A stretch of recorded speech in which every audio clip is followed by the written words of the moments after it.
Olá, Leonor, beleza? Muito obrigada por ter vindo aqui ao meu podcast ajudar-nos a recordar e a interpretar o que foi o cavaquismo. E eu vou só lembrar que o país conhecia mal Aníbal Cavaco Silva quando, em 1985, ele ganhou inusitadamente o Congresso do PSD na Figueira da Foz. É certo que fora Ministro das Finanças do governo da primeira AD em 1979, é certo que Sá Carneiro nele confiava inteiramente, mas poucos o conheciam no país. Ganhou porquê? Pergunto eu à Leonor. Porque o Congresso, porque desconcertou, ganhou pelo seu modo diferente, da sua postura, da sua intervenção política, ganhou pelo anúncio, pela força que pode ter tido o anúncio do seu candidato às presidenciais, que seriam pouco tempo depois, e que era Diogo Freitas do Amaral. Porquê que acha que ele ganhou daquela maneira? Bom, em primeiro lugar, agradeço muito o convite para relembrar tempos que me dizem muito e que eu acho que Sim, foram e que foi uma muito importantes para protagonista? o nosso país. Foi, enfim, Foi. modesta, mas que foram uns tempos muito importantes para o nosso país. Tenho muito gosto em estar aqui Muito obrigada. nesta série que me parece muitíssimo relevante.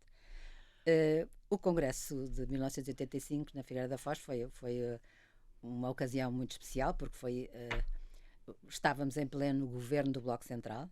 O governo do Bloco Central era uma coligação entre o PS e o PSD. Eu própria era membro do governo, era secretário de Estado da Segurança Social.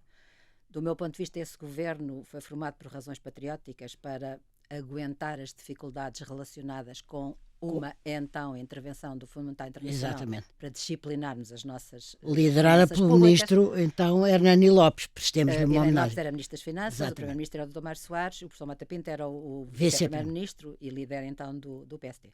Do meu ponto de vista, um governo patriótico para resolver problemas muito complicados, daqueles que os portugueses se lembram, porque depois voltaram a acontecer. Exatamente. Circunstâncias parecidas. No Congresso, o PSD estava numa situação difícil, era o segundo parceiro da coligação, havia eleições presidenciais dentro de muito pouco tempo e todos sabíamos que o Dr. Mário Soares, primeiro-ministro, seria candidato às eleições presidenciais e esperaria um apoio mais extenso do que o do seu partido e nomeadamente esperaria, ou terá esperado em alguma ocasião, que o PSD se juntasse a esse apoio. O que para a identificação do PSD como partido alternativo do PS era muito complicado, e eu julgo que o professor Cavaco Silva, que apareceu de facto no Congresso da Figueira da Foz de uma maneira um tanto inesperada, sobretudo com o protagonismo que acabou por assumir. Exatamente. Segundo ele próprio diz, ele também não esperava que as coisas fossem assim, articulou um discurso que tornava, de certa maneira, o PSD dono de si próprio, numa circunstância para nós difícil, e também um caminho em relação às presidenciais que mantinha a identidade do PSD como partido alternativo. E eu acho que foi isso mais... Foi a correção da articulação, o caráter apelativo que tinha para nós, que nessa altura éramos o segundo parceiro da coligação, a dificuldade em que o próprio governo estava para fazer aquilo que o professor Mota Pinto chamava as reformas necessárias. O professor Mota Pinto, nessa altura, tinha morrido, portanto, não só já tinha deixado de ser o líder do PSD, como até tinha morrido, e, portanto, as circunstâncias eram particularmente difíceis no interior da coligação, de certa maneira. E o professor Cavaco Silva apontou um caminho de esperança, de solução, naquelas circunstâncias muito difíceis. Acabou por ganhar o Congresso, na altura por pouco, enfim, foi primeiro arranque. Foi um primeiro arranque. Mas eu acho que foi a lucidez do discurso que ele fez, para além da personalidade dele próprio. Quando tomou posse do seu primeiro governo minoritário, Cavaco Silva já não era só esse surpreendente vencedor da Figueira da Foz, também não era só já não era o algoz que foi do Bloco Central, que acabou com ele, era um político que tinha convencido o eleitorado, portanto, um perímetro muito maior de aceitação. O governo tinha muita energia e, sobretudo, mostrava muito bem, contagiava a população pela sua energia. Não acha que o cavaquismo não pode ser explicado sem esta entrada, sem esta primeira entrada em cena governamental? Bom, eu acho que muita da explicação tem a ver com a autoridade natural que o professor Cavaco Silva tem. E que naquela altura foi sendo cada vez mais bem apreendida pelo eleitorado. ele estabeleceu desde muito cedo uma ligação direta ao eleitorado. Aliás, é de certa maneira um clássico. Sim. Não era tanto, ele próprio fazia questão, não se espremia tanto através de terceiros, fazia essa ligação direta. Exatamente. Isso tem um significado muito grande na forma como ele sempre atuou e como sempre conseguiu perceber ou manter uma percepção bastante aguda daquilo que o eleitorado compreendia. Mas aquilo que eu acho que é determinante era a autoridade pessoal dele, uma autoridade da pessoa, não era uma espécie de autoridade de salão, nem provinha das estruturas do partido. Não, era nata. Era dele. Dele. Era dele e eu via atuar em várias circunstâncias que posso, aliás, relatar-se. E por outro lado, também acho que foi muito relevante a maneira como ele se soube rodear de um grupo de pessoas que eram profissionais, considerados nas suas áreas várias de atuação, e que se juntaram a ele ali no Congresso e depois de uma maneira muito intensa no Governo e por aí fora. Ele também soube de uma maneira muito sábia, do meu ponto de vista, juntar os que tinham estado com ele na Figueira da Foz e aqueles que não tinham estado com ele. A vitória no Congresso tinha sido relativamente limitada, não tinha sido... Portanto, tinha e tinha ele que soube abrir, unir claro, o partido, unir, claro. que é unir o partido, porque chamou desde muito cedo pessoas que no Congresso, na verdade, tinham estado do outro lado e tinham ideias diferentes daquelas que ele... E em política é importantíssimo saber escolher e saber eleger e saber separar. E de facto, eu também sou testemunha um pouco da história recente e reconheci esses sinais que está a dizer. Mas acresce também, portanto, para além da história da autoridade pessoal, que ele manifestamente sempre teve, uma grande autoridade técnica em relação a questões cruciais naquela altura das nossas vidas. Sim. Portanto, era e é um professor de economia muito respeitado, muito conhecedor da sua área específica e a partir de certa altura, eu devo dizer, por experiência própria, conhecedor das áreas todas que eram relevantes, sim, para efeitos da governação. Mas essas qualidades específicas dele eram, de certa maneira, de uma maneira muito intensa, o cimento que fez aquele governo, depois os outros a seguir, e o facto também de pessoas capazes se juntarem a ele, ao projeto que ele tinha. Sim, ao projeto que ele tinha, aquilo que ele fizeram propunha. Com que o projeto durasse muito tempo, portanto durou 10 anos, 2 maiorias absolutas, mais nenhum partido voltou a ter, ou teve entre nós 2 maiorias absolutas. Também, digamos, a consistência claro, das pessoas de quem ele se rodeou também explicam essa durabilidade do projeto que acabou quando o próprio Cavaco Silva anunciou decidiu que era a altura de se retirar. Portanto, ele próprio dominou ou decidiu quando é que era a altura daquela experiência, cessar naqueles precisos termos com ele à frente. Leonor, esse primeiro governo caiu devido a uma moção de censura posta no Parlamento, mas esse não parlamentar iria ser um grande incentivo, como aliás de alguma maneira você já acabou aí a Leonor já acabou aí por resumir, mas eu lembro-me que nem a esquerda sabia onde se ia meter quando votou essa moção de censura, nem o então PRD, o Partido Regenerador Democrático do general Ramalhianes, previu o seu próprio fim, nem o Dr. Mário Soares sonhava que ia ter um adversário político daquela dimensão. Bem, foi o Dr. Mário Soares que decidiu a dissolução. Não, eu sei, mas não poderia imaginar depois o que é que sairia dali. Dificilmente alguém naquela altura poderia antecipar a vastidão do que seria a adesão do eleitorado. Exatamente. E os resultados do professor Cavaco Silva. Exatamente. Olha, em 1987 o PSD então sob a égide do professor Cavaco Silva conquista a sua primeira maioria absoluta. E eu queria lhe perguntar uma coisa. Ficaram surpresos, porque havia uma arquitetura eleitoral que não, sim, mas deixe-me só lembrar, para quem nos está a ouvir e não sabe, que a nossa arquitetura de eleitoral, de resultados eleitorais, não propõe, nem favorece, nem beneficia uma maioria absoluta. E a lei eleitoral não favorecem o nosso sistema. Sabe emendar bem, sim. O nosso sistema eleitoral não isso. Favorece a formação de maiorias absolutas de um só partido. Claro. Na altura até se julgava que não seria possível. Não, exato. Mas o PSD e, sobretudo, o núcleo duro, as pessoas mais próximas, por exemplo, a Leonor Beleza, anteciparam antes, porque havia sondagens internas, anteciparam antes essa possibilidade. Lembra-se disso? Olha, o momento da queda do governo e depois o que se seguiu são momentos inesquecíveis para quem de alguma maneira viveu aquilo. Quando no fim da moção de censura o professor Cavaco Silva, como primeiro-ministro, proferiu o discurso dele, nós ministros que estávamos na bancada do Parlamento, aplaudimos de pé, uma coisa absolutamente absolutamente rara, porque normalmente os membros do governo não se manifestam de maneira nenhuma durante as discussões. Mas aquele momento era tão especial que nós, de certa maneira, fomos movidos por uma mola, nem sei como é que aconteceu, e aplaudimos de pé, porque, de facto, tivemos a percepção, isto vai mudar tudo, vamos ver como é que é, mas há uma esperança por detrás deste governo. Havia sementes que tinham caído à terra. Nós, de certa maneira, tínhamos percebido muito bem que precisávamos de uma outra circunstância parlamentar para conseguir executar o programa do professor Cavaco Silva e daquele governo. Porque várias coisas não foram possíveis justamente por causa ser minoritário. E, portanto, havia a noção, é preciso romper de alguma maneira. Evidentemente a moção de censura foi votada pela oposição. Sim. Não era coisa que nós desejássemos, nós queríamos continuar a trabalhar com o sossego possível, que não era muito, mas percebemos que havia ali alguma coisa que ia começar.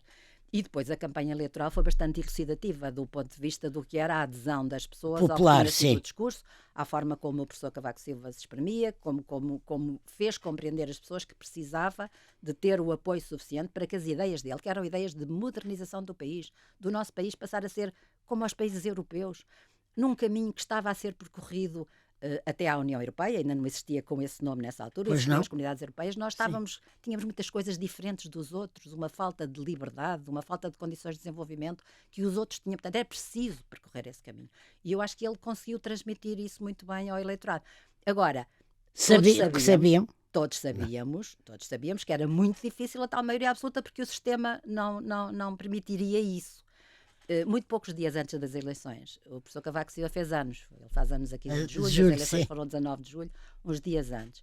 E nesse dia apagou umas velas e a certa altura, falando-se em como é que as coisas iam ser, ele fez um gesto com a mão por cima do bolo, fazia 48 anos, o que foi interpretado como dizendo, eu quero 48% dos votos. 48% era bem mais do que aquilo que era preciso para a maioria absoluta. Mas foi menos do que aquilo que efetivamente se teve. Portanto, lembra-se quanto é que ele teve certo? 50, qualquer coisa. 50, alguma coisa por cento. Portanto, mais de metade dos votos. Quer dizer, não era preciso sequer metade dos votos para se ter a maioria na Assembleia da República. Ela faz-se em torno dos 43%, era a ideia que havia. 48% era bem mais do que isso e 50% era tanto que quando estávamos na fase final do apuramento dos votos. E vinham informações das estruturas do partido sobre o que tinha acontecido com a respectiva votação, os computadores que as pessoas tentavam utilizar e como tentavam perceber o que é que se passava, não estavam preparados para votações acima de 50%. Quando a média foi acima de 50%, evidentemente houve muitos sítios onde os votos foram muito mais do que 50%. E a gente não conseguia obter aquilo que se passava, embora, enfim. Que boa história, é uma boa história política. Oh, Leonor, não se importa, agora peço-lhe eu nunca faço isto, mas eu também vou recordar uma coisa relacionada, uma pequena, nunca mais me esqueci, uma pequena experiência também que tive em relação a essa primeira maioria absoluta. Vou ser muito breve.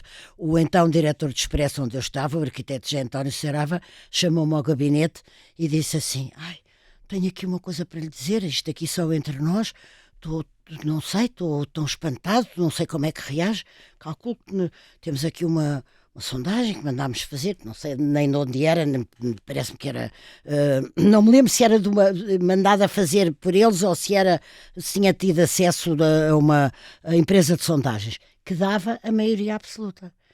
E ele diz: a Maria João já viu, o que é que eu faço com esta notícia? Isto não é publicável, quem é que acredita nisto? Não, mas o choque dele é... É preciso, se calhar, lembrar as pessoas, nós ainda estávamos muito perto do princípio de tudo, não é? Portanto, exatamente. Com uma formulação de um sistema eleitoral que tornava isso muito difícil, proporcional, difícil de alcançar. portanto, as experiências estavam todas por fazer, de certa maneira, e, portanto, as pessoas estavam... Não sabiam como lidar, não tinham referências, exatamente. Olha, Leonor, nós daqui a pouco vamos ter que fazer, mas ainda tenho tempo, um intervalo, mas eu queria saber o seguinte, que é uma coisa muito... que pode começar aqui a nossa interpretação com mais dados ainda. Que é o início oficial, se quiser, do cavaquismo, embora a Leonor já tenha explicado como ele foi semeado, como começou a nascer, a correspondência que tinha na população portuguesa, etc. O que eu queria perguntar é, começava de facto qualquer coisa de novo ou continuava aquilo que já tinham começado a fazer, a deixar uma impressão digital no governo minoritário? Estamos a falar da transição do governo minoritário para o governo minoritário. Exatamente. Continuava, manifestamente. 87, sim. Aquilo que estava em causa era termos condições parlamentares que permitissem que o governo executasse as políticas para que o professor Cavaco Silva achava que o governo tinha nascido. E que tinham a ver com uma transformação muito grande daquilo que era o país. O país em 86, quando toda esta aventura começou, 85, sim. ainda era muito o país imediatamente pós-revolução. Um país de estatização, de pouca liberdade individual do ponto de vista económico, um canal de televisão. Com a comunicação social. Não era só a televisão. Não só a televisão era necessariamente pública, coisa que estava nessa altura na Constituição, só deixou de estar em 89, como as nacionalizações todas que tinham ocorrido em 11 de março de 75. Basicamente a 11 de março de 75, portanto, a partir de certa altura na Revolução, todas essas nacionalizações, de acordo com a Constituição, eram irreversíveis. E isso só foi alterado na Constituição, em 89. Na 89, Pronto, exatamente. E, portanto, havia uma série de regras, em larga medida de caráter constitucional, que impediam que o governo se transformasse, se fosse transformando para ser um governo do mesmo tipo, com uma sociedade do mesmo tipo que as sociedades europeias onde nós tínhamos acabado de entrar. Nós entramos em 86 nas então comunidades europeias. O tratado foi assinado em 85 dos Jerónimos e entrou em vigor em 1 de janeiro de 86, portanto, quando o professor Cavaco Silva já era primeiro-ministro. E era preciso, também por causa da evolução das regras no interior da Europa, onde nós estávamos acabados de entrar, sim. Era preciso que nós tirássemos as velharias todas que claro. ainda o nosso sistema social, legal, etc., ainda continham e que tinham a ver com esses tempos pós-revolucionários. O Ato Único Europeu já foi aprovado logo no princípio da governação do Cavaco Silva. Apontava para uma sociedade de liberdade, de trocas livres, de muito mais proximidade com os outros países. Tudo o que não era Portugal na altura. Tudo o que Portugal precisava de mudar na Sim. altura. Tudo. Portanto, havia múltiplas razões de caráter interno, desde logo a forma como olhávamos para a liberdade e para o desenvolvimento em Portugal, mas também de proximidade e de competição com o âmbito europeu todo em que passávamos a estar envolvidos, que exigiam, que gritavam por regras diferentes. E, de certa maneira, regras que, do meu ponto de vista, ao longo desses anos, nos foram aproximando desses países e transformando naquilo que nós hoje somos. Aquilo que o país é hoje é muito o resultado das transformações ocorridas durante esse tempo todo.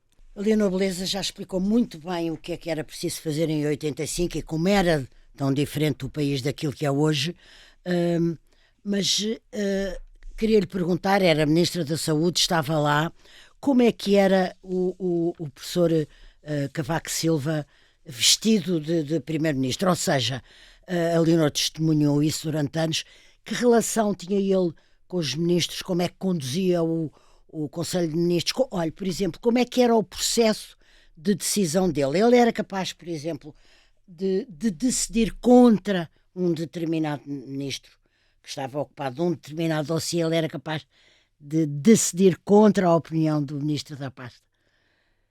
O primeiro-ministro, na altura, tinha enfim, escolheu naturalmente as pessoas que achou mais indicadas, de acordo com o que ele achava que era aquilo que era preciso fazer.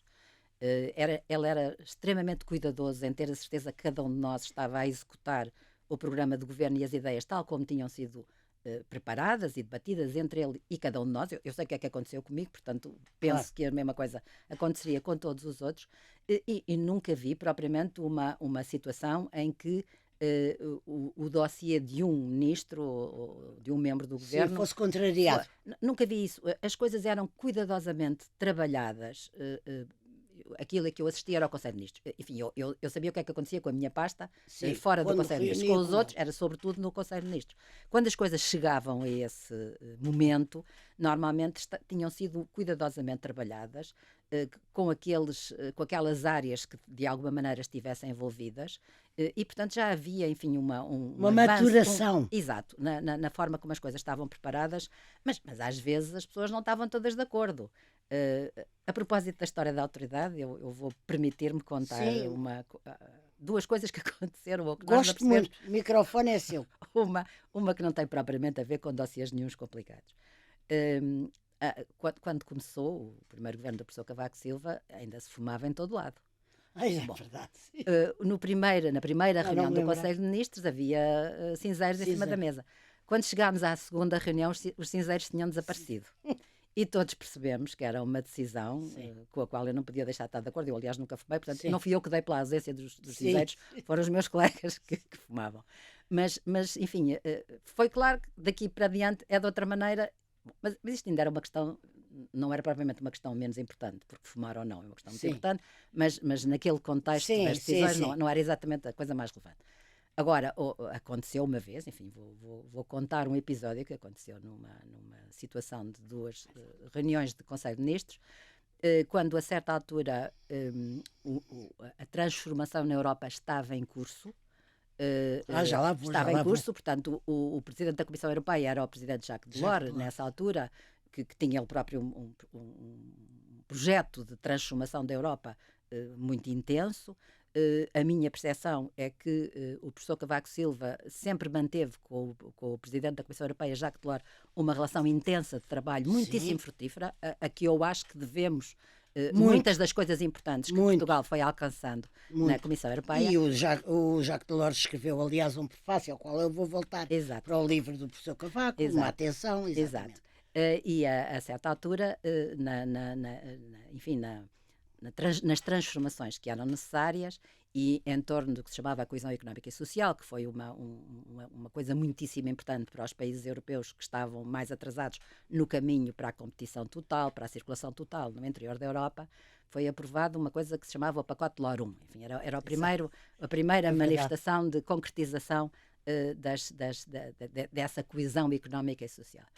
E o governo tinha preparado cuidadosamente as coisas para que o governo português fosse o primeiro a conseguir apresentar em Bruxelas e à Comissão as suas intenções em relação à aplicação do pacote Delors. Isso aconteceu, ou começou a acontecer, num Conselho de Ministros em que, por acaso, era raríssimo, o primeiro-ministro não esteve presente.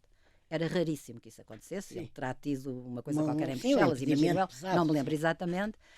E o que aconteceu foi que, embora as coisas estivessem prontas, matutadas, alguns ministros começaram a discutir alguns dos pontos relevantes e a história foi adiada, enfim, aquele ponto foi adiado e a meio da tarde, todos nós ministros recebemos um recado, o Conselho de Ministros reúne às 5 da tarde, fazem favor de aparecer e o primeiro-ministro já estava de volta e o governo reuniu-se e a nossa participação no pacote Delors I foi imediatamente aprovada, porque com a presença do Primeiro-Ministro e sabendo, enfim, nós todos como as coisas tinham sido preparadas, trabalhadas, como era importante para Portugal mostrar que era capaz de fazer as transformações que eram necessárias e de se preparar para tudo aquilo que era preciso, enfim, foi possível que Portugal imediatamente mandasse o seu plano sem mais coisas. Não, mas foi muito revelador. Foi um sinal óbvio de qual era a enorme autoridade. Exatamente. A autoridade tranquila, natural. Sim. Era uma autoridade tranquila e natural. Impunha-se naturalmente. Não era porque nós tivéssemos medo de falar ou dizer o que é que fosse. Não tinha nada a ver com isso. Era uma autoridade natural. Nós naturalmente aceitávamos e seguíamos a condução dele nas coisas que eram muito importantes para o nosso país.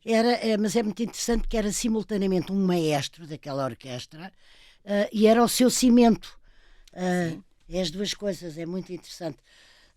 Eu também, mas isso fez muito bem em referir isso e em referir que se tinha dado por isso cedo, porque foi uma das principais características dele a vida toda e e o país pôde aperceber-se. Não foi uma coisa que se viesse a descobrir muito tempo depois, foi uma coisa que se impôs logo. E daí duas maiorias absolutas. Aliás, Exato. quando aconteceu isto do pacote LOR 1, já a primeira maioria absoluta tinha acontecido e, portanto, já era o primeiro governo maioritário.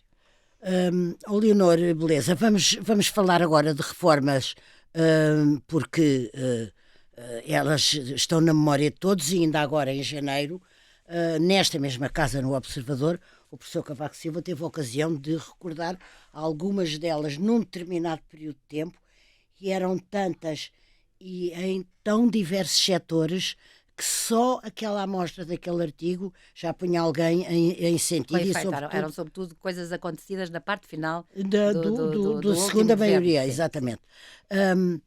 A Leonor acha que Aníbal Cavaco Silva era, sobretudo, ou antes do mais, um reformista? Era certamente um reformista, era certamente uma pessoa capaz de compreender Sim. quais são as reformas que são necessárias, Sim. E de as levar a cabo. Mas tinha uma vontade reformista, um ímpeto reformista. Sim, tinha com certeza um ímpeto reformista, mas ele é muito mais do que isso, não é? Não, sim. E só ser reformista não chega se as reformas não forem aquelas de que precisamos e que vão no bom caminho. Claro. Ele era isso tudo. Sim, Era um estabelecimento de prioridades, sim. Mas certamente sim, reformista, certamente. Uma pessoa que sabia qual era o caminho que era preciso seguir e que era capaz de orquestrar o que era necessário para que as coisas efetivamente andassem para a frente. Há também uma outra característica que eu não referi e que me parece que é importante, e também neste contexto. Diga. E que é, ao contrário do que muitas vezes a gente pensa, ou até às vezes vê em políticos, para ele o que era preciso fazer era aquilo que os portugueses precisavam. E era aquilo que ele tinha que fazer com as pessoas capazes, competentes de fazer o que era preciso. E a capacidade e a competência das pessoas não se media pela obediência partidária, pela pertença às estruturas partidárias ou por que é que fosse. Portanto, ele sempre governou com uma grande distância dos pequenos sonhos e das pequenas ambições das estruturas partidárias. E eu não só posso dizer, sem nenhuma espécie de dúvida, jamais me aconselhou ou me disse que fizesse o que quer que seja que tivesse a ver com esse tipo de... Jamais. Sim. Pelo contrário, o que proclamava sempre era vamos atrás daqueles que sabem, dos que são capazes, sem querer saber. Do meu ponto de vista, eu tenho uma enorme admiração por isto, porque eu acredito profundamente na necessidade de despartidarizarmos muita coisa. A decisão política, a governação, claro. Sim. E isso era um ponto muito importante. Portanto, a ligação dele era aos interesses das pessoas, aquilo que as pessoas precisavam, e não agora satisfazer pequenos interesses. Veleidades partidárias. E isto é muito importante quando se quer fazer grandes mudanças, porque as grandes mudanças suscitam resistências. Há sempre pessoas cujos interesses de alguma maneira são atingidos. Claro. Que as pessoas compreendam que essas mudanças só têm por detrás o interesse nacional e uma certa visão de progresso e de desenvolvimento, de que nós precisávamos para nós primeiro e depois para nos integrarmos como devia ser nas então comunidades europeias e depois muito mais tarde no país da moeda única e da União Europeia. Isso tudo permitia também a proximidade dele com as pessoas direta, não era intermediada por estruturas. Portanto, nunca foi nada disso. O que aconteceu na primeira fase, portanto, durante o governo minoritário, foi que algumas alterações efetivamente foram realizadas, mas muitas delas foram reprovadas por causa da ausência de maioria. Portanto, legislação que o Governo aprovava ou que o Governo submetia à Assembleia da República não passava. Às vezes, a maior parte das vezes nem sequer era preciso o Tribunal Constitucional porque era logo no Parlamento. Era no Parlamento, ou recusava a ratificação ou não aprovava. E, portanto, isso aconteceu com muita legislação importante. Em parte, legislação que estava a meu cargo, a da gestão hospitalar. Portanto, eu tentei modificar o sistema de gestão hospitalar durante Foi uma grande combatente e houve um grande combate. Algum. E a Assembleia da República reprovou, na altura, portanto, através de recusa de ratificação à legislação que o Governo tinha produzido nessa área, não foi só com essa, aconteceu com muitas outras. Sabe, como eu passei eu própria diretamente por essa experiência, percebi de uma maneira muito intensa como era extraordinário. Que uma coisa que estava certa, que as pessoas sabiam que estava certa, não podia ser feita porque o governo era minoritário. Eu tinha provas de que alguns daqueles partidos que estavam ali sentados, Estavam de acordo consigo. em ocasiões em que tinham sido responsáveis por aquela área, tinham tentado a mesma coisa que eu estava ali a tentar. Eu disse-lhes isso. Foi, aliás, mal entendido que eu lhes explicasse que tinha tido acesso a documentos que demonstravam que alguns desses partidos também queriam aquele tipo de transformação. E mesmo assim recusaram-na porque Recusavam porquê? Porque o governo era minoritário. Porque Não, pela cor partido, pela fidelidade também, partidária.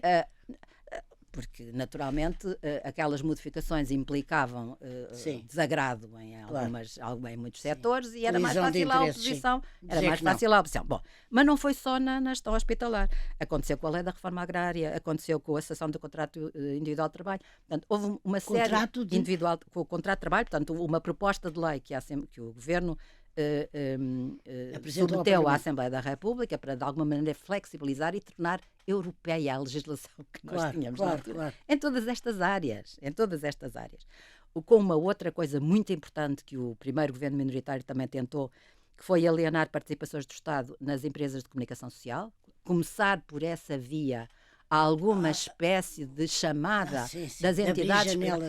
Esta questão é muito, muito importante. Só se vem a consumar depois com o governo maioritário, mas é muito importante, tem a ver com a liberdade. Tem a ver com a comunicação social também ter áreas de liberdade de iniciativa privada. Quase todos os jornais eram do Estado. Quase todas as rádios eram do Estado e a televisão era, nos termos da Constituição, exclusivamente pública. Exatamente, portanto, só havia uma estação de televisão, a RTP. Esta questão tem a ver com liberdade, tem a ver com as pessoas, tem a ver com liberdade, tem a ver com democracia, tem a ver com uma sociedade europeia normal. E só se consumou depois, de facto, com o governo maioritário e, em parte, com a revisão da Constituição em 89, que permitiu que houvesse televisões privadas. Bom, alguma legislação passou, não foi toda reprovada, mas havia manifestamente uma situação em que o governo não podia executar partes absolutamente essenciais do seu programa porque não dispunha da maioria na Assembleia da República. E, portanto, tudo isso estávamos já a falar eu estava-lhe a perguntar como é que ele geria os Conselhos de Ministros e das reformas, e, portanto, essas foram herdadas e aprovadas. Estes pontos onde a legislação precisava de ser alterada acabaram por ser alterados depois pelo governo maioritário. Por exemplo, a lei de gestão hospitalar era aquela que não tinha passado a primeira vez, ou que tinha sido reprovada no processo da Assembleia da República e que logo no princípio do governo maioritário foi aprovada. Com muitos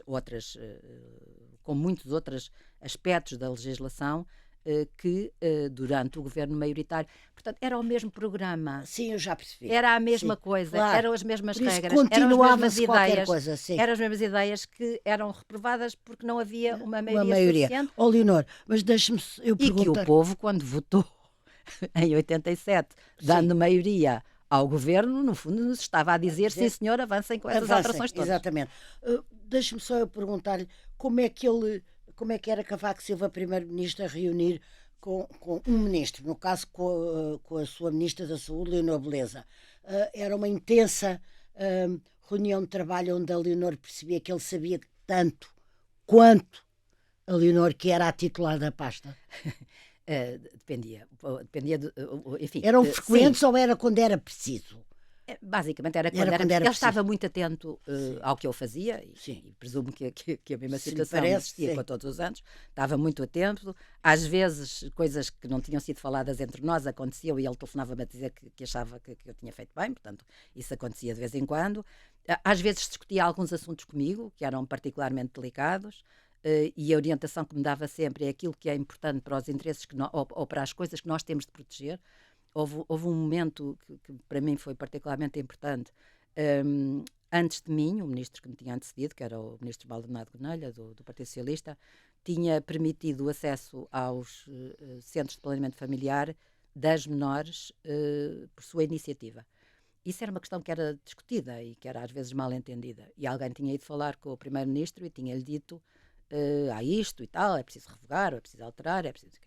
Ele chamou-me, teve uma reunião comigo e eu limitei-me a dizer, Sr. Primeiro-Ministro, todos os meses há uma miúda de 12 ou 13 anos que dá à luz na maternidade Alfredo da Costa. Portanto, isto é uma história séria, é uma história com a qual é preciso... E ele disse-me, tudo bem, continua, não há problema nenhum. Portanto, a orientação dele era sistematicamente aquilo que ele achava que era importante para defender as pessoas, para para lhes garantir o acesso a coisas importantes para elas, muitas vezes independentemente do que muitas outras pessoas achavam, eventualmente, que devesse ser feito de outra maneira.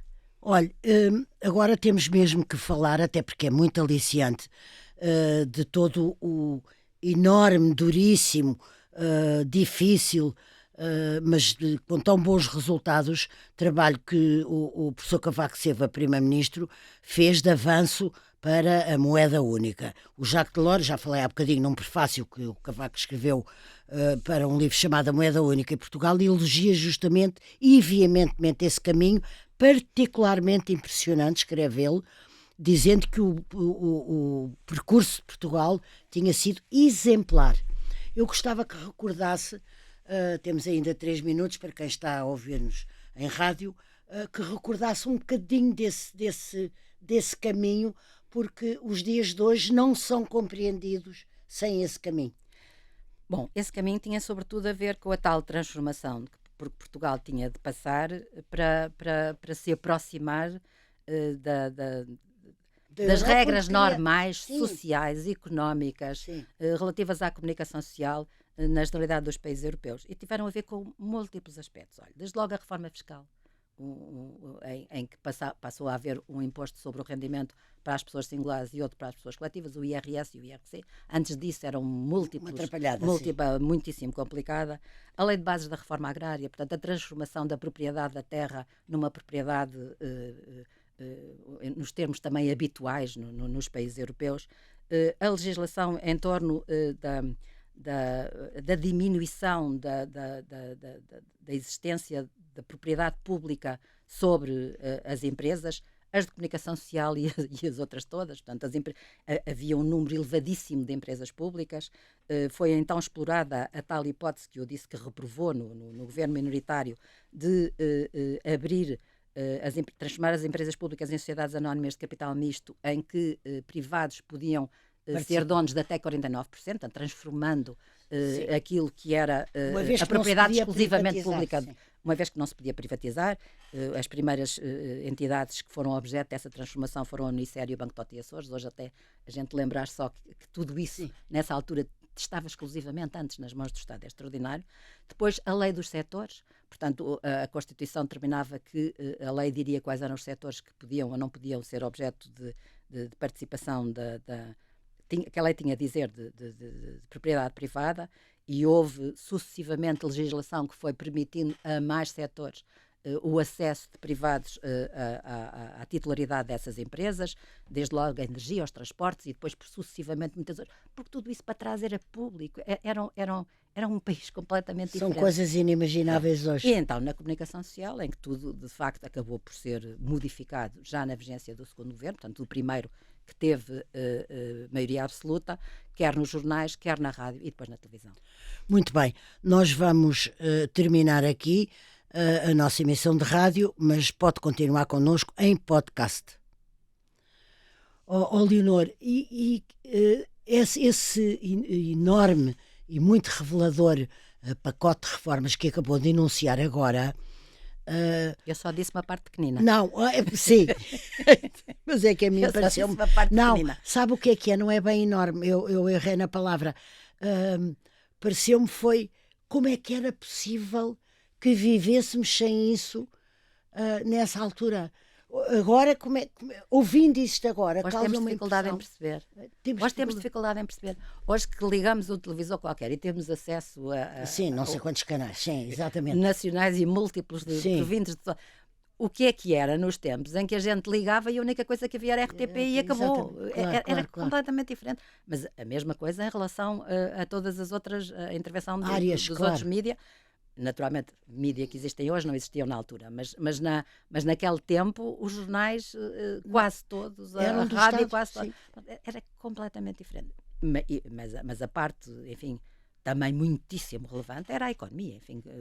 Que depois foi possível com a revisão constitucional de 1989. Não, exatamente. E essas reformas que enunciou mostravam como é que se contornavam as dificuldades de ser proibido privatizar. Em parte, sim. E, portanto, foi-se aproveitando durante o primeiro governo maioritário portanto, já sem o obstáculo na Assembleia da República, com outros obstáculos que, entretanto, existiam, mas sem esse, foi-se aproveitando a margem que a Constituição na altura permitia. A partir de 89, quando há uma outra revisão constitucional muitíssimo importante, que ela própria também foi objeto de múltiplos esforços do professor Cavaco Silva, porque, como se sabe, para alterar a Constituição era preciso que o PS e o PSD estivessem de acordo, e, portanto, foi preciso uma longuíssima negociação que acabou por ter êxito na revisão constitucional de 89, que, por exemplo, permitiu que as empresas que tinham sido nacionalizadas a seguir ao 25 de Abril pudessem ser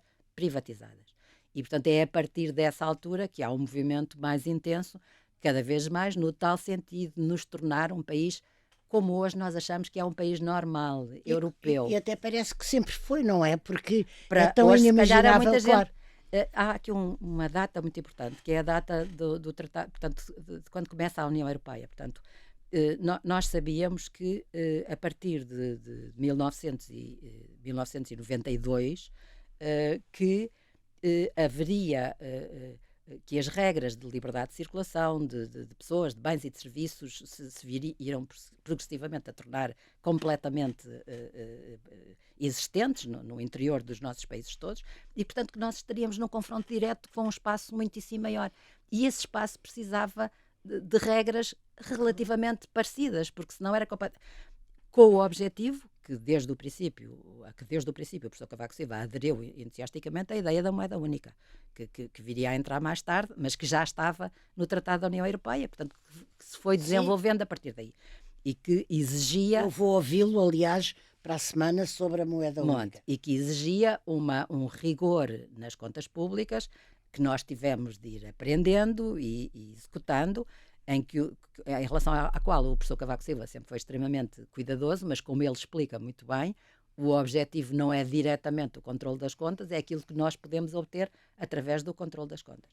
E, a certa altura, aderimos ao Sistema Monetário Europeu, que já era, enfim, uma antevisão daquilo que viria a seguir, claro. E sempre ele nos disse que, na ideia também de alguns dirigentes europeus, nomeadamente ele e o primeiro-ministro Felipe González, sempre, essas regras também limitavam, agora vou usar uma expressão, os disparates que os governos nacionais poderiam fazer, sim, ao estabelecer uma série de limites que cada um dos países tinha de observar e que o obrigava a contenção e a regras certas também do ponto de vista orçamental. Portanto, este caminho que estava em curso exigia que nós nos adaptássemos a inúmeros setores. Portanto, o que ele estava a fazer era simplesmente levar-nos por percursos, claro, que nos conduziriam à capacidade de nos inserirmos plenamente no espaço da União Europeia e de podermos competir, ter as pessoas a circular livremente e depois, como sabemos, enfim, trouxe atrás delas uma quantidade enorme de regras que tiveram de ser observadas. E olha, mas eu vou recordar que até as coisas não só eram difíceis, esse percurso era difícil e sobretudo muito exigente, mas que não foi facilitado pelo resto dos atores políticos, porque eu lembro-me de começar a apertar-se, na segunda maioria do professor Cavaco Silva, o cerco do Dr. Mário Soares, com o lançamento das presidências abertas. Aliás, eu lembro-me bem, porque acompanhei a primeira, que foi em Guimarães, e lembro-me bem. E depois houve uma em Lisboa muito aparatosa e muito mimada pela mídia. E em vários outros sítios. E em vários outros sítios. E depois houve um congresso também convocado pelo Portugal que Futuro, pelo professor Cavaco Silva, pelo Dr. Mário Soares, em que o professor Cavaco Silva foi descansar para o Pulo do Lobo, nunca mais nos esquecemos, mas tudo isto, bem, agora parece que estou a caricaturar, não estou, as oposições estavam muito assanhadas, o Presidente da República ajudava, isto não tornou tudo mais difícil. Claro que sim, desde logo, porque houve vetos políticos, porque houve o envio para o Tribunal Constitucional de legislação que o Governo queria aprovar, e porque houve em inúmeros momentos tensão entre Belém e São Bento, para usarmos esta expressão, que também tornava as coisas mais difíceis, nomeadamente no segundo mandato do Dr. Mário Soares. Exato. É bom lembrar que o PSD tinha apoiado o Dr. Mário Soares Sim, mas é bom lembrar que ele já não podia ser reeleito. Certo, bom, de certa maneira é um clássico entre nós repararmos nas diferenças entre o primeiro e o vão segundo existindo mandato. entre primeiros e segundos mandatos. E de facto, durante o segundo mandato as coisas foram mais complicadas. Como é que o professor Cavaco se referia intermuros, ou seja, no Conselho de Ministros ou na residência oficial do Primeiro-Ministro, com vocês, com os ministros, como é que ele se referia? O professor Cavaco Silva nunca, nem em sessões petit mais comité públicas, nem menos públicas, se permite referir o que quer que seja em termos... Enfim, nós compreendíamos que os obstáculos sim, existiam, nós tentávamos perceber como é que podíamos fazer com que as coisas fossem resolvidas de outra maneira. Eu sei, por exemplo, é público, que o Presidente da República tinha muitas reservas em relação à minha permanência no Governo, por exemplo. Portanto, exatamente, de certa maneira tinha a ver comigo. Não queria ser indelicada, mas tinha a ver consigo, exatamente. Público, claro, não é público, nenhum, sim. Não é nenhum segredo. Sim. E portanto, também percebíamos que às vezes as coisas tinham de ser feitas de maneira a que... não criar mais obstáculos. Pronto, como se sabe, sobretudo a Saiu. partir de certa altura, sobretudo na segunda maioria absoluta, não é? O Primeiro-Ministro fez publicamente algumas referências aos obstáculos que existiam. Havia aquela expressão que ele a certa altura utilizou, deixa-nos trabalhar, e tinha a ver com tudo o que ele sentia de entorno, claro. Porventura complicado, de oposição política, enfim, em variedíssimos atores sociais, políticos ou até na Presidência da República. Portanto, nada disso era escondido ou era ignorado, mas evidentemente que teve... Fez moça? E teve consequências. Como é que eu lhe disse assim que ia prescindir da sua ministra? Chamou e disse-lhe o quê? Ele também... Saíram 5 ministros na altura. Saíram vários. O Álvaro Barreto, saudoso. Eu talvez possa confessar que eu naquela altura estava tão cansada do Ministério da Saúde que nem sequer me era sob qualquer ponto de vista difícil imaginar que ia ser liberta. Enfim, de qualquer maneira, o Primeiro-Ministro disse-me, como imagino que terá dito aos outros, eu agora preciso de mudar algumas coisas e uma das coisas que vou mudar é o seu Ministério. Com certeza, ele é que me tinha posto lá e ele claro. é que era o único juiz sobre se tinha que ser assim ou não tinha. Agora, eu devo dizer que saí de lá tão tranquila que ninguém, quando eu cheguei ao Ministério, se apercebeu de que ia haver uma modificação até publicamente ser anunciado. Não havia sinais exteriores. Eu não emiti, não foi sinais exteriores, eu não emiti nenhum sinal. Sim, não, pessoal, exatamente. Nem no que disse, nem no que possa ter deixado de entender. Ninguém percebeu o que é que estava a passar. Sinais exteriores em si de que vinha acabrunhada ou triste ou... Enfim, não, e continuei na medida daquilo que, e foi para que podia. Fui para deputada, sim, e portanto continuei a trabalhar em favor da maioria e do governo. Como é que eram aqueles cercos da oposição e do Dr. Soares vistos da sua cadeira do Parlamento? Era outro ponto de observação, não é? Mais vasto, era uma varanda, não era? Sim,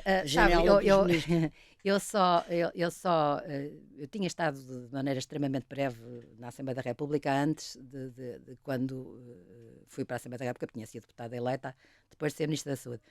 E confesso que tive alguma dificuldade no princípio, eu própria, em me adaptar à informalidade dos contactos fora da arena visível, não é? Sim. Tinha alguma dificuldade em e as coisas... Em lidar com isso. Pronto, as coisas eram...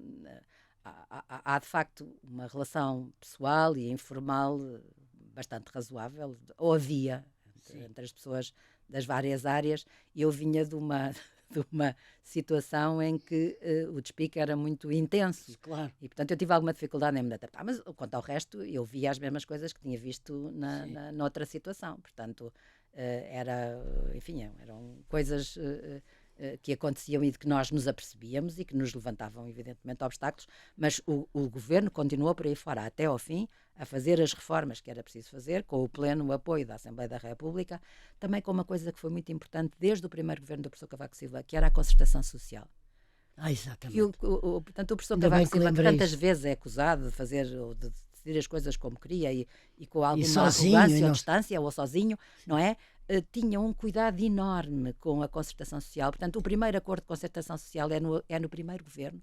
Portanto, em relação às políticas de rendimentos ainda durante o primeiro governo. Portanto, ele fez sempre muita questão de cultivar a capacidade de se entender com os parceiros sociais. Depois de acordo, aliás, com a revisão de 89, foi criado o Conselho Permanente de Concertação Social em legislação da última fase, portanto já do último governo, e ele cultivou sempre, às vezes as coisas corriam mal, enfim, havia um parceiro do lado dos trabalhadores que nunca estava de acordo, claro, está. Pronto. Exatamente. Com os outros ele fazia tudo para conseguir acordos, e muitas vezes apercebíamos que os acordos não eram possíveis, porque às vezes até entidades dessas próximas daqueles que estavam a discutir na concertação social faziam pressão para que as coisas não fossem feitas por acordo. Enfim. Claro. Leonor, e no entanto ainda hoje há uma narrativa, uma tentativa de impor essa narrativa como uma boa narrativa, de que o cavaquismo nos últimos anos empalideceu, que não acabou bem. O próprio Primeiro-Ministro, conforme recordámos há bocadinho, então Primeiro-Ministro teve que escrever aqui há semanas um artigo a lembrar com uma certa graça o que é que tinha feito, e uma coisa a que não se atribui a importância que teve foi que foi ele próprio a anunciar que se ia embora. Também parece esquecido, convenientemente esquecido. Portanto, foi ele que decretou o fim daquele ciclo, quando disse que não se recandidataria, o que também é muito raro em circunstâncias como aquelas em que ele estava a viver, não é? Portanto, quando vinha de 3 vitórias eleitorais, as 2 últimas de uma maneira extremamente substancial, e mantendo a capacidade de fazer as reformas. A certa altura entendeu, ele aliás explicou isso várias vezes, não é? Ele entendeu que as coisas têm períodos em que devem ser feitas de uma determinada maneira e com certos protagonistas, e depois que é preciso ceder lugar a outros. Sim. Portanto, disse repetidamente, eu tenho de ceder lugar aos claro, mais novos. Sim, sem dúvida, mas eu tenho que me lembrar também que houve uma desagradabilíssima manifestação de polícias, por exemplo, que é sempre uma Essa coisa... até houve relativamente cedo, mas depois, já perto disto, houve o bloqueio da ponte. Era isso que eu ia... O bloqueio da ponte, houve. Que foi particularmente difícil. Com 1 ou 2 pessoas do entourage muito cerca dele, isso eram sinais que as pessoas confundiam ou com cansaço ou com uma pessoa que já não tem a autoridade que tinha. O professor Cavaco Silva passava o tempo a tentar evitar que houvesse interferências, desde partidárias ou de outro tipo qualquer. Portanto, isso sempre foi uma coisa para aquele... mas também a confessar que às vezes essas coisas existiam. Claro, e é natural que às tantas uma pessoa se sinta exasperada e cansada, claro, com determinados comportamentos. Bom, mas eu acho que a coisa mais importante, e tal como ele o explica, é que há um tempo de vigência das coisas. E depois há um tempo em que as coisas já devem ser de outra maneira. Claro. Pronto, e o que é absolutamente notável foi que foi ele que disse, foi ele que escolheu e foi ele que se foi embora quando entendeu que devia ser assim. Eu lembro-me que um dia perguntei ao professor Cavaco Silva qual era, no fundo, o seu maior legado. E nunca mais me esqueci que ele, em vez de falar em reformas, ou dizer veja como é que vivemos hoje, ou etc., disse assim, olha, eu vou-lhe dizer, foi uma forma diferente de governar, foi trabalhar o dobro, foi cumprir as promessas, foi estudar os problemas e ouvir muito. Ouvir. Isto é um modelo. Ouvir. Era uma pessoa que sabia ouvir. Também dir-se-á, não, com aquela arrogância, aquela não sei o quê. Ouvia. Sim, ouvia. Discutia as coisas connosco e imagino que com os outros todos, pessoas. Claro. Não é? Ele próprio escreveu inúmeros relatos de circunstâncias em que viu coisas, ouviu coisas e percebeu... E ouvia fora do seu circuito, quer partidário, quer governamental. Sim, eu lembro-me, por exemplo, a propósito das alterações no sistema educativo, que essas começaram com algum sucesso logo no primeiro governo e depois foram sendo executadas por aí fora, de quando se apercebeu e nos fez compreender que naquela altura, portanto, ainda durante o primeiro governo minoritário, que havia muitas crianças que não chegavam à escola tendo-se alimentado de uma maneira razoável. Portanto, isso ele viu, Claro. foi-lhe transmitido, viu no terreno, e explicava-nos que era preciso modificar Intervir. as coisas para que, para ele, o sistema educativo é uma coisa sagrada. Ele que é professor, Claro. não é? Pronto, e que sabe muito bem, até por experiência própria, como através da educação as pessoas podem fazer um percurso se tiverem condições para que isso É aconteça. um exemplo disso. E, portanto, sempre considerou que a educação era uma questão-chave e que a educação estava relacionada com muitas outras coisas. Desde logo, as crianças por virem de meios onde as coisas não eram normais e era preciso, portanto, olhar também para Atender a esse. isso. Certo, pronto. Última pergunta. A Leonor Beleza acha que o cavaquismo foi uma época em si mesmo, duas maiorias absolutas, popularidade permanente, reformas, um modo, de certa maneira, severo e austero de estar na política. Pela primeira vez havia um outsider, ou seja, uma pessoa que não era de dentro do sistema, que não tinha sido, que não era conhecida antes, se quiser, que não frequentava umas certas tertúlias ou uns certos perímetros de bem-pensantes em Lisboa. Bom, cada experiência é uma experiência diferente, as coisas podem ser... Mas isto foi uma época. Mas acho que isso foi importante. Da época, não sei, certamente, naquelas circunstâncias, o facto da autoridade dele por vir de si próprio, da maneira como ele olhava para as coisas e não das estruturas, não é? Ele chegou ao Congresso da Figueira da Foz e não tinha andado a negociar com ninguém de parte nenhuma sobre se apoiavam ou deixavam de apoiar, ou quem é que eles queriam, onde quer que fosse, pronto. Portanto, isso não existiu desde o princípio e não existiu nunca. A autoridade era dele sobre o partido, não era das estruturas partidárias ou do que é que seja. Provavelmente, também imagino que o facto de ele ser um profissional extremamente reconhecido e competente numa área crucial para o desenvolvimento do país tenha ajudado a ele a ser o que foi enquanto Primeiro-Ministro e também nos tenha ajudado a beneficiar disso tudo. E na verdade, uma experiência daquelas não voltámos a conhecer. É verdade. Na minha leitura, o país que chegou a 95 era um país muito parecido nas regras e nos comportamentos como somos hoje. Muitas coisas se alteraram imenso, não havia os social media, não havia as coisas todas a que entretanto a gente se habituou, mas do ponto de vista da liberdade, da ambição de desenvolvimento, olha, eu ainda me lembro do dia que, salvo erro, foi em 1988, em que, 89, que Portugal ultrapassou a Grécia em rendimento. Não é? Estas comparações que a gente faz, o ranking dos países, nomeadamente europeus, em que agora vivemos tão infelizes porque há muitos outros ultrapassados. Exatamente. Agora pronto, houve um dia em 89 em que as contas mostraram que nós tínhamos acabado de ultrapassar a Grécia. Sem nenhum desprimor para a Grécia, país pelo qual tenho a maior consideração e que, aliás, está a fazer neste momento um notável trabalho por si próprio. Naquela altura, para nós, foi uma coisa objetiva, mensurável, que tinha a ver com o nosso sucesso. Claro. E lembro-me da satisfação de nós todos que estávamos a ouvir aquilo e a pensar, estamos a conseguir. Não andamos só a fazer coisas muito difíceis e a enfrentar imensas dificuldades, estamos a conseguir coisas que são importantes. Muito bem, Leonor Beleza, foi um gosto, mas muito grande, e deixe-me dizer como eu a admiro e que bom depoimento tão substancial, tão bem argumentado, tão bem recordado que aqui deixou. Muito obrigada. Muito obrigada. Foi para mim muito especial esta longa conversa consigo. Muito obrigada.